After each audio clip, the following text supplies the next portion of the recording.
So thank you for joining us today. As you would have heard, I've just tried to record the session so we can post it onto YouTube later. I'm going to quickly pass over and stop our screen sharing just so you can get a full screen view of us, and then we might go back to the slides. I'll pass now over to Robert Matthews, our principal. Thank you, Nigel. Good afternoon, everybody. Before we begin, I would like to acknowledge that we are meeting on Cadigal land and pay my respects to elders as well as all Aboriginal people, both past, present and emerging. And it is important to recognise that wherever you are on Aboriginal land. So thank you so much for joining us this afternoon. We are so excited to be starting our transition activities which are taking shape in Term 4 to prepare your child for high school life at Inner Sydney High School. So this afternoon is a perfect opportunity just to go into a bit more detail about our educational model and answer any questions you might have about our creative and performing arts program. So on that point, I'll hand over to Nigel to start the presentation. Over to you. Thanks, Robin. Give me a moment, everyone, and I will get us to our correct slide. All right.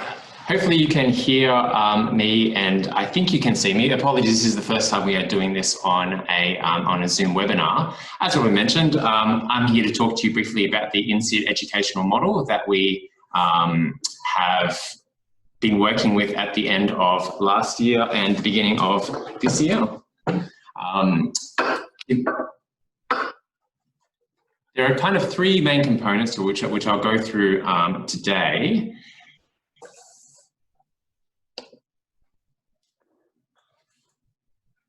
The first one being kind of the analogy that we use to explain this to our families and our kids, which is the analogy of the learning rainforest. So as you can see, and I'm used to like pointing to the screen, but I don't think you guys can see me do that in real life. As you can see, our learning rainforest analogy here is where the students are kind of our trees. And of course we have a diversity of students, just like in a rainforest, we have a range and diversity of trees, and that's again what is the inspiring part of a rainforest. It's the diversity and the magnificence of it. So the three main parts of this analogy really emphasize our approach to the teaching and learning that happens at Inner Sydney High School. So as you can see down the bottom, establishing conditions. Before any learning can really take place, it's really vital that the kids are ready to learn. They're in the right mindset. They have, they've had breakfast, they're happy, they feel safe, and that's the only thing. Without those really grounded establishing conditions, you know, we can't do much learning otherwise. So that's our ground level, and later on we'll talk about some of those establishing conditions a bit further with positive education and our student welfare approach. But as I said, today we're talking about teaching and learning and that model. So with the students happy and safe, we can start building knowledge, and that in this analogy is that really strong tree trunk. As I'll talk about in the next slide, that strong tree trunk is really based on knowledge, competencies and skills. And at Inner Sydney High School, we build that foundational knowledge, and that leads us to that exploring the possibilities canopy of our trees and of our rainforest. And that's where we can really utilise our educational precinct and the magnificent opportunities we have around our school to get kids to do those really future-focused problem-solving challenges that we have out there. And you know, there's so much to tell you, but there's things like our Pursue Your Passion projects that we do, and that's kind of in that transdisciplinary exploring possibilities. So as you can hopefully see in the slide, the three main points there is our approach to learning at Inner Sydney High School. And when we talk about building the knowledge and building the rainforest at the school, this is what we mean. Now, how do we actually do that? Well, a lot of people are interested in just the basics of what are the subjects that exist within the school. So there's another helpful analogy here. As a science teacher, I do like my analogies of a structure like the Parthenon, the Greek Parthenon. In this, you can see the subjects that we teach at the school. Now, a lot of other schools have actually had an approach where it's transdisciplinary all the time. So you might have a project-based approach for all of the subjects and all of the stuff that the students learn at school. At Inner Sydney High School, based on the research, we've actually based our building knowledge on discrete chunks of subject-specific knowledge. So as you can see, those pillars of English, history, geography, and science are there because science knowledge is different from language knowledge, is different from English knowledge. So we aim to teach the kids the knowledge and skills unique to each of the subjects. And as you can see, that is based on a strong foundation of student self-direction and agency, visible teaching and learning, leveraging digital technology. There's a lot of stuff there. But the way we teach our subjects is really based upon some core foundations of curriculum design, which hopefully you can see down there at the bottom. Now, the roof of our Parthenon here, all of those subjects are hoping to support things like the Pursue Your Passion projects that we have on Tuesday, on Tuesdays at the school, and transdisciplinary learning, where students can utilize their knowledge across all and skills across all the subjects to really make a difference in the community. At the moment, you may have seen if you're looking at our newsletter where we have a sustainability focus. So students are working on a transdisciplinary Pursue Your Passion project that's based on sustainability. And that's based on the strong foundations of each of those subject-specific unique sets of skills and knowledge. I won't stress the other parts of this because I could talk for hours about this, but as you can see, this assessment is a big part of what we do. So we're quite innovative with our assessment and our formative practice, making sure that students get the right feedback at the right time and actually have an opportunity, and I'm used to pointing here, of cycling back the formative assessment and the feedback we give them to actually improve. And that's a big part of our model as well. So I won't belabor the point too much around that. Now I'll move our faces a little bit so you can, see the inspired learning framework. This is a nice cross-section of the tree if I extend the metaphor a little bit more. So part of this knowledge, as I said, of the strong chunk is the knowledge, the really important understanding of each subject, skills, so subject-specific skills within each subject disciplines. But one of the things we're really passionate about at Inner Sydney High School as well are these 21st century competencies, the really important stuff that research has identified are important for students as they move into the future. So stuff like communication skills, creativity skills, character skills, collaboration and citizenship form a core third of how we build our inspired learners. And as you can see, the core, that purple ring around, is a repeat of these foundations of curriculum design. All of the things we do are built on those core principles, which, as I said, I can talk to you at length about if you wish at a later date. Now, that's all very fun for me to talk about, but in terms of the students watching and the parents watching, what is that actually going to look like for you guys as you come into Inner Sydney High School? And I think this graphic is where it's a bit more helpful, away from rainforests and Parthenons. Student learning at Inner Sydney High School, when you are here for a day or a week or a year, as you guys will be, all of those areas around is what you would expect, right? So 4 really core unique things about our school: our learning model, our curriculum structure, our community, and our facilities. So as you can see, I'll just talk about a few of them. When you come into the school, you will have transdisciplinary learning. I think you can see my mouse there as part of our PIP projects. You'll have a lot of opportunity to have self-direction in the assessment tasks you do and the learning that you do. You'll be hearing about the deep learning framework, about collaboration, about creativity. You'll be learning in areas or in all of your subjects where you have co-teaching occurring, where you have more than one subject teacher or multiple subject teachers actually in the same room with you to help you with your learning. In terms of the facilities, you'll see resource nodes around the school where you can access printing and computers. You'll see flexible learning spaces like the one we're in now. You may not be able to see, but where the camera is, there's glass partitions that actually open up the space. There's outdoor education areas within our tower, which are really, really exciting. As a science teacher, specifically, the labs have a really great outdoor area just outside the labs where we can do a lot of experiments and actually learn in the outdoors, which actually leads to this, our learning precinct. As many of you know, right, our school location is unique and amazing. At the moment, with our Pursue Your Passion projects, the kids are actually going to Barangaroo, to Central Park, to UTS, and actually learning in our educational precinct. So again, this is what I mean. At Inner Sydney High School, these are all of the things you can come to expect: going on excursions, having members of the community, even in this COVID time, participating via Zoom about helping students with their learning. So we had a really great partnership with Canva, for example, this year, and they helped a lot with our students creating posters. So this is a better graphic perhaps for the kids out there about what your learning may look like at Inner Sydney High School. And I thought I would flag one particular thing, because this is a big part of our educational model, which is technology. So one of the big things that you'll experience next year, and you'll be guided through this in what we call iWeek, Inspired Week, which is a nice orientation similar to what you may have at university in a few years to come, which is called O Week, where you'll be orientated to the school, the classroom structure, the teachers, and of course the technology. So I just want to flag this because this is probably a special part of the learning experience at Inner Sydney High School, with the one-to-one laptop devices that the students use, coupled with Microsoft Teams and OneNote. And this is a uniform approach across all of the school and all of the subjects. So this is a real core part of the learning experience at Inner Sydney High School, which all of our students enjoy, and has allowed us to provide certainty through the COVID time. And something that we're really looking to onboard everyone with in the coming orientations. So that's it from me. As you may have noticed, there is a question and answer option in the webinar.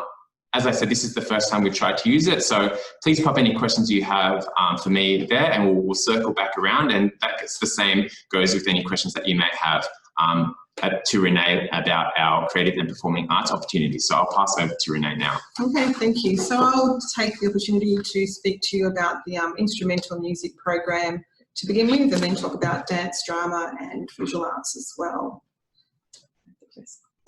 Thank you. So we do, I'm going to talk about what we have this year, and then I guess projecting into the future and what we intend on having beyond 2021 as well. So currently we have a concert band, and we will obviously continue that next year as well. It is open to all students that have an interest in playing instruments.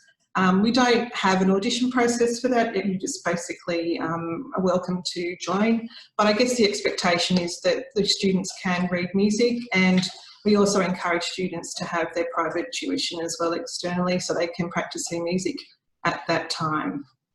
Often people have asked this year, do we hire instruments? We've made the decision not to invest in instruments. We do obviously have a full kit of percussion instruments. They're beautiful, brand new, the whole range, but you can always hire through the arts unit for a very competitive price. So that's our concert band. They tend to play a range of, I guess, traditional concert band music, but also musicals. Sometimes they'll often play things that are sometimes a little bit of pop music. It depends on what scores are coming through. And we also have our vocal ensemble. Again, there's no audition for that. It's open to anyone who would like to sing, and sing at whatever level they prefer to. So this is what we have for this year, and also moving into 2021. Beyond, we're thinking, depending on numbers and interest, obviously, in 2022, we'll start a stage band as well. And then as numbers grow, we'll end up adding an extra concert band. We will consider things like strings as well. We know that there are some primary schools with strings programs in the area. But again, that's going to be dependent on interest, because we would need to hire probably a strings tutor in. So we will send out a survey at the start of next year, where you can express your interest in those range of different musical opportunities.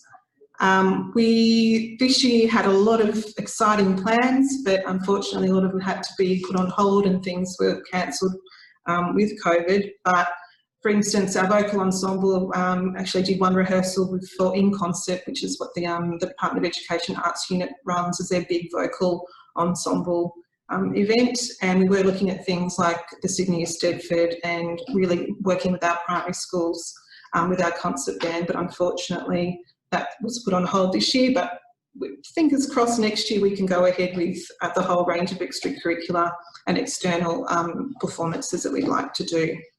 I think as Nigel said before, if you do have questions about band and then the instrumental music program, you can put them in the Q&A and I can answer them later on. Dance and drama. Yeah, talked about vocal bit. We have also established a dance ensemble and an offshoot of that with our dance company, which was auditioned. So we will have an audition process in early term 1 for both of these. With dance, we've decided that we're not going to say dance companies only year 8 and dance ensembles only year 7. Students can audition for either, but a dance company will be a smaller group. I guess it'll be our more elite group moving forward. We do hire an external choreographer for our dance ensemble. She's a very experienced dancer and choreographer, and the students really adore her. And we have a mixture of boys and girls in that particular group. So it is mainly at this point contemporary and jazz, but as we grow, if we do have some people interested in, say, hip hop, then we can, start introducing groups like that. But at this point, it's kind of where we're at. With the drama ensemble and dance company, drama company, that's me. My background is drama. Again, there will be a little audition process in early term 1 for those 2 groups, and it's very similar structure to dance. Our drama ensemble really is our bigger group that I guess are really learning skills and building up their skills, and our drama company would be the group that have established skills and we're working towards more production work. So things that I would cover in those ensembles would be improvisation skills. Currently our drama ensemble's working on a scripted 30-minute piece as little vignettes, and then also giving students the opportunity to create their own work too is obviously important across all disciplines, not just drama. So each of these ensembles will be running next year, and as I said, we will send out a little survey, and then auditions will be probably in the first couple of weeks. So we'll make sure that everyone's aware of what's going on. I will just mention also we have an art club. This year we've had up to 45 students in that. So they meet once a week, and our visual arts teacher, Steph Davies, takes that group. And next year we are actually going to semesterise it, so we have smaller numbers and we can get students can get the attention that they like. And again, I guess it's an extension kind of program, or to students who really enjoy art making and want to learn new skills. So that's really a first come, first served basis for that one. Just a bit of a look at, I guess, when things are on, because that's always the next question, because I know that our performing arts students always have lots of different external rehearsals. We tend to use the mornings, I guess, so we avoid the clashes in the afternoon with external ensembles and so forth. So this is what we're looking at for 2021.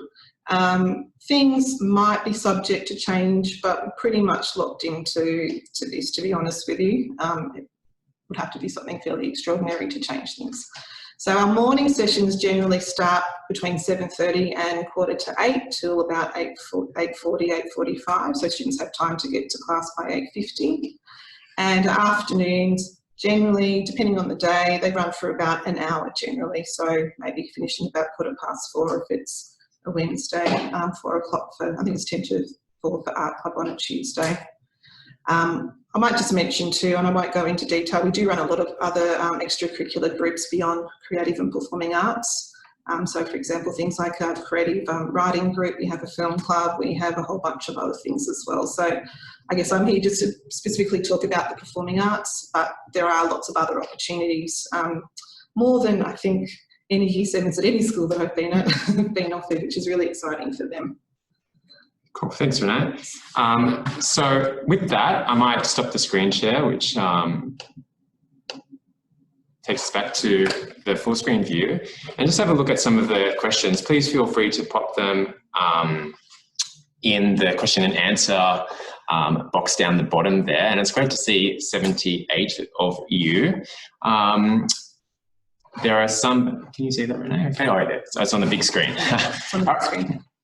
There's a question here from Colin Watson on technology, Mac operating system versus Windows, okay for either to have as a laptop at home. So as I mentioned, they'll be receiving a Dell Microsoft-based laptop to use at school, while at school. The platforms that we use though, being Microsoft Teams and OneNote, are multi-operating system available. So many students at the moment have Macs at home, and we walk them through how they can install Teams on their Mac. I mean, I have a Mac at home as well, and it's pretty seamless in relation to how it can be used. So definitely okay with Mac or Windows at home, but at school it will be a Windows device. All right. Do you want to have a go at that one, Renee? Will there be musicals? Our intention is that there will be. We'll probably wait until 2022 because we really want to have that live band as well as our singers and our ensemble. So definitely on the cards, and we'll probably alternate that with like I guess a performing arts event in between each musical year. So the answer to that was yes. Cool. Can you bring your own device from Alexi? Thanks for your question, Alexi. Yes. Sorry, no. You don't need to bring your own device while at a school. As I said, the Dell Microsoft laptops will be provided as part of the technology agreement within the school, and that is a really, really huge benefit, which we've gotten to see through this COVID time, where all of the students actually know how to use the same piece of hardware and the same software, which all of the teachers are familiar with doing troubleshooting with, and we are able to provide uniform support too. So the short answer, Alexi, for can you bring your own device is no, you don't need to, because we have a much better alternative. All right, I just note there are a few hands up. It is a webinar, so this is the first webinar I've run. I know normally with meetings, if you raise your hand, I can send you to ask a video question, but that is not how this works. So if you do have a question, make sure you pop it in the response box, because I do see a number of people have their hand up. Will we have lockers? At the moment, there's not a huge space for lockers. There are lockers for specific unique circumstances, but all children do not receive lockers. I'll leave that one for you. But yeah, music question. So in terms of having a rock band, actually there's a question about the student playing guitar and bass. Again, it all depends on, I guess, the interest and who we have to run the ensembles as well, because at the moment we have our teachers running except for the dance. So that's definitely something that Mr. Lloyd would like to do. I know for sure. Whether or not it happens next year, we'll see, but definitely in the next year or two, we'd love to have a rock band. But in the meantime, concert band always needs guitarists as well. So they were sounding quite good just this afternoon. Another one for you, Renee, from Ian. So drama ensemble, as I mentioned, it'll be a slightly bigger group. It'll be put into between 20 and 25, and there'll be students that are taking drama for the first time, or perhaps are really wanting just to get a sense of what drama is about. Our company will be the more experienced students who I guess have higher level skills, and they'll be doing more of the whole school performance as well. Things like the musical, we will actually audition all of that anyway. So it's just really about size and about experience. Thank you. All right. Getting the hang of this. Another drama question from Jing Chen. Sure, we have, you can choose as many as you like. We have two students doing all 4 different ensembles, all 5 actually. So it is purely up to you and about your time, I guess. Be mindful that in Year 7, I guess unless they're super organised, I maybe think about what they're most interested in, because it is quite a big leap from Year 6 to Year 7. So as many as you like, but just take into consideration your student, I think, your child. Yes, there are plenty of opportunities, as we were saying. I haven't been at a school where there's been as many extracurricular activities, and the kids are very lucky and they are embracing it wholeheartedly. From Lara, what is the policy on phones for students at school? They shouldn't be seen while in school. That's the policy. We'll have be very explicit with the children when they come into school about that. But that's a relatively simple policy. Will there be homework club? Yes, there will be homework club. There is what we call prep club. We have a bit of different language at Inner Sydney High School, and prep club actually is running this afternoon. It's just about finishing now, so that's where teachers volunteer their time and help students with their prep. All right. Regarding band and brass instruments, welcome, absolutely. They're an integral part of the band. And they're allowed to play now, which is great. All right. What about if it is a Windows? Not sure about that one. The answer is yes. I might just go through a few of these guys because we're a bit short on time. Mobile phone policy we've gone through. Oh, you've answered it. Sorry, we're back again. We just wanted to wait and see if the Q&A any responses that are needed. But welcome back. Nigel, you've covered the mobile phone policy in terms of our sense of phones are invisible. Yep, very briefly. Fantastic. Sorry, I was getting used to this webinar thing. Because my daughter's techie, what is the model of Dell computer provider? I do not know that off the top of my head. Latitude, 2-in-1, 8-900, something like that. It's very capable. All right, answering live. All right, well, welcome our new guests. Chris Kazanis, our Deputy Principal, who you may know. I'll pass that one off to you. I can use our new webcam to do that. Do laptops stay at school, Chris? That's from Ilana. Yeah, absolutely they do, and I think it's about equity is what we really focus on. So I know Nigel spoke quite briefly about the fact that, you know, it's one device, all students get to use it, but also there is opportunity to use it before and after hours through our learning hubs. So there will be supervised times anywhere from, you know, quite early in the morning all the way down to quite late in the afternoon, evening, where students can access that in more of an unstructured space so they can answer things such as their prep work or be working on any particular checkpoints that they might be doing, which is language that we use for things such as checking in on how they're progressing with things such as assessments. Great. I think I just had a ding in my head about what that question is about Windows. I think it was about if you have a Windows laptop at home, is that okay? Absolutely. That is as fine as it is as having a Mac laptop at home. A lot of it's hosted online too, yeah, through the portal, so everything's accessible through web-based applications. Another one for you, possibly, as our resident PE guru, Alexi, will we have soccer for us? Absolutely, cannot wait for that. Not only soccer, but also we're looking at volleyball, badminton, a fair few different court sports. We're really privileged in terms of our facilities to purpose-built spaces for sporting activities, court sports, which is fantastic. All right. I did see that question about the build, Nigel. Will I take that one? I'm Yeah. really happy to say that I went for a tower tour on Friday and it's actually looking spectacular. So I think the question was saying, will we be ready for Term 1 2021? We certainly will be. We certainly will be ready for Term 1 2021 for our students and teachers. All right, there's a great amount of questions here, guys. Potentially too many for us to go through at this point in time. But what I might do slowly on our end is slowly flick through them just so we can see if there are any ones that we think are pressing for a huge majority of you. Please don't forget, we do have Orientation Day coming up, so we can answer those questions. I noticed there was a question around the drama rehearsal or audition. Auditions, yeah. So generally I just get them to do some improvisation and just to see how they work in a group. So they don't need to prepare anything. It's purely just come along and probably do it over 2 sessions so I get a good feel for the people. But for me, it's more about them being team players and being willing to take risks rather than having, you know, all the skills in the world. So it's actually a fun experience for them. Can I cover a few of the sports questions, Nigel? Yeah, I saw about half a dozen. Yeah. So definitely, by all means, hello everyone again. There is definitely a lot of things that we've investigated in terms of sport, both competitive as well as recreational sport. There is opportunities to compete in zone, regional, CHS, which is the state level and beyond. Things such as tennis. We are very fortunate in our educational precinct that we do have access to tennis courts, and once we get the opportunity in terms of demand, if that is something that students would like to see, we will investigate it. Obviously, we do really strongly value the feedback of students, and students give us feedback on a weekly basis that executive do analyse to make sure that we're agile enough to meet those needs.